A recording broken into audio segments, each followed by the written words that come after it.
Chers compatriotes, chers frères et sœurs, merci. Je voudrais vous dire encore une fois de plus merci pour cette mobilisation monstre, pour cette mobilisation inattendue de la part de nos adversaires, de nos ennemis, dont vous aviez fait preuve. Et ce qui est justement l'élément déclencheur de notre libération. Je lance un appel solennel à tous ces Africains juristes, à tous ces Africaines et afro-descendantes juristes, partout où vous êtes, de vous joindre à nous, parce que ça, c'est pas un recrutement rémunéré, mais c'est le signe d'un engagement parce qu'il y a un rouleau compresseur qui vient d'être déclenché. Ce rouleau compresseur, justement, nous conduira tous vers la récupération de nos biens et obliger à celui-là qui l'a pris de manière injuste de pouvoir les restituer. N'oubliez pas que des femmes furent violées, éventrées, des enfants massacrés, des villages entiers disparus, justement pour que ces œuvres d'art, aujourd'hui qui se retrouvent dans le musée de Quai Branly, au British Museum à Londres, Bruxelles, Tervuren, New York, États-Unis, partout, que ces œuvres-là nous soient volées et qui quittent nos cieux. Aujourd'hui, les dignes fils et les dignes filles de notre mère patrie, l'Afrique, plus que jamais déterminés.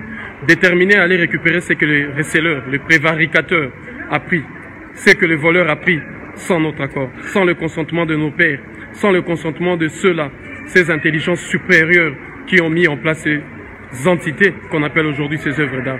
Mes chers amis, cette action au musée du Quai Branly, c'est le début d'un mouvement déterminé de toute une génération, de toute une descendance des Africains et des Africaines qui, aujourd'hui, soucieux de restaurer les blasons ternis de notre image, de restaurer les blasons ternis de notre culture, sommes déterminés à récupérer ce qui nous a été pris de manière injuste.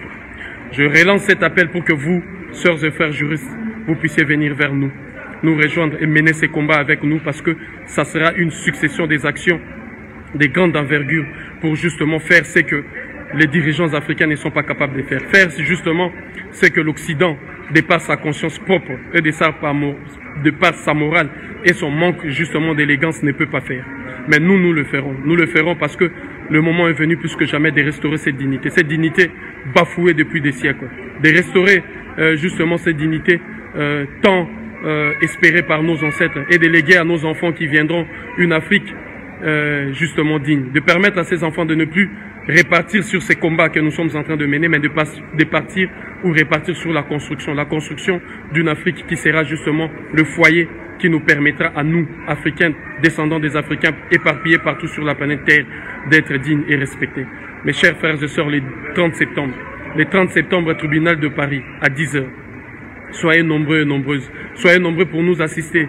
Soyez là pour crier et manifester justement dans notre âme la volonté qui nous anime tous, nos aspirations profondes de pouvoir voir ces biens retourner à la maison. Soyez là, mes chers amis, dans la discipline totale, dans le silence, en mémoire de tous nos frères, de tous nos sœurs, de tous nos ancêtres, de tous ces enfants qui ont été massacrés, humiliés, qui ont été esclavagisés, déshumanisés, lorsque ces crimes ont été commis, lorsque ces pillages systématiques ont été commis, lorsque ces vols odieux a été commis. Alors ce jour-là, soyez dignes, respectueux, silencieux, et nous porterons la voix de nôtres qui, par malheur, ont été victimes de cette barbarie au moment où ce cambriolage a eu lieu. Mes chers amis, nous porterons la voix de ces dignes ancêtres qui, avant nous, ont mené ces combats avec toute élégance. Nous porterons la voix de toutes ces femmes qui, aujourd'hui, veulent le bonheur de notre mère patrie, l'Afrique, et de notre peuple.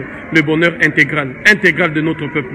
Salutations fraternelles et patriotiques, c'est bien aimé frère Mwazoulou Diabanza. Je vous dis encore merci mes sœurs, merci à toi Ngolou d'Afrique, merci à toi Kokolulelo, merci à toi Dina Sekmet, merci à toi ma sœur Matata Sechat, merci à toi ma sœur pour cette mobilisation, merci à vous toutes, merci à toutes les Amazones, merci à tous les frères, vous qui étiez là présents ce jour-là pour manifester votre soutien inconditionnel pour ces combats que nous menons pour la libération et la dignité qui est nôtre. Unité, dignité, courage. Je vous remercie.